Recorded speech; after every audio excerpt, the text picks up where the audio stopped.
नमस्कार दोस्तों, हमारी आज की कहानी है बहू जा रही थी मायके, पति ने नहीं करवाई टिकट, ससुर जी ने सिखाया सबक। कहानी पसंद आए तो चैनल को सब्सक्राइब जरूर करें। रंजन आएगा तुम्हें लेने, वह मात्र 13 वर्ष का है। खाना खाते रश्मि के पति शैलेश ने रश्मि से पूछा। सास वसुधा चुपचाप खाना खाती रही। ससुर मनोहर जी बोले, वह क्यों आएगा, शैलेश छोड़ने जाएगा, तुम खुद पढ़ी लिखी हो, जरूरत पड़ने पर अकेले नहीं जा सकती।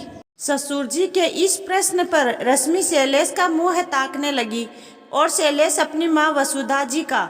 रश्मि मन ही मन सोची, टिकट बनवाए तो क्यों नहीं जा सकती, पर टिकट के पैसे भी बचाने हैं और मुफ्त में वहाँ से तोहफे भी प्राप्त करने हैं, कैसे हो सकेगा।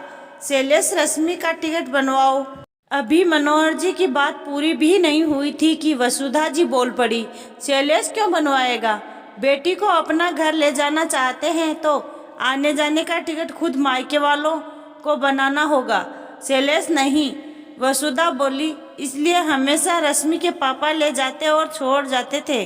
आश्चर्य से मनोहर जी बोले, अब तो बेचारे वे भी नहीं रहे, माँ के कंधों पर सारी जिम्मेदारी है। और शैलेश, तुम क्या इतना गए गुजरे हो गए, नालायक हो गए कि अपनी पत्नी का खर्चा तुम नहीं उठा सकते, फिर शादी क्यों की, डूब मरो चुल्लू भर पानी में, तेज में। मनोहर जी बोले, अब समझ में आ रहा है वसुधा जी आपकी चालाकियाँ। बहू को मायके भेज उसकी वापसी में तोहफे के नाम पर लिस्ट पकड़ा देती हो, वही वस्तुएं जो तुम्हें अपनी बेटी को देनी होती है या बेटी ने जिन वस्तुओं की सिफारिश की होती है। मनोहर जी बोले, यह हमारे घर की नहीं, हर घर की यही कहानी है।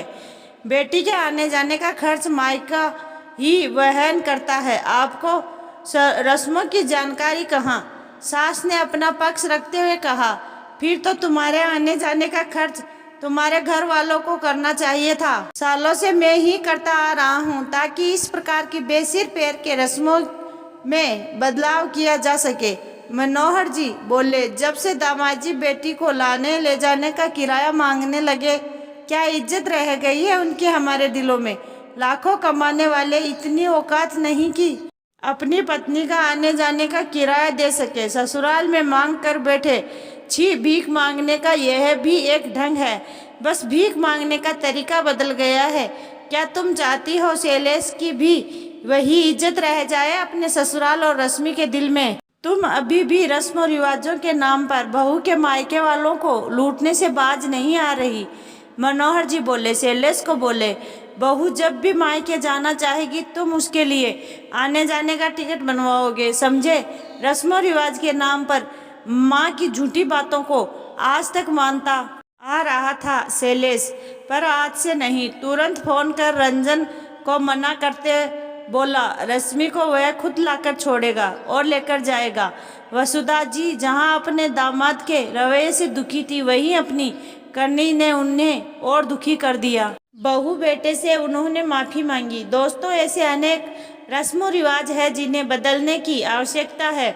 रस्म रिवाज के नाम पर वधू पक्ष को लूटना कहाँ तक सही है। मांग कर ली गई वस्तु भले ही उन्हें मिल जाती हो, पर मांग के साथ इज्जत भी उतरती जाती है। इसका अंदाजा मांगने वालों को नहीं होता। ससुराल वालों को लेने के नाम पर अनेक रस्म रिवाज रहते हैं, पर देने के नाम पर कुछ भी नहीं। ऐसे रस्म रिवाज के बारे में सखियों, आप सबका क्या कहना है। धन्यवाद।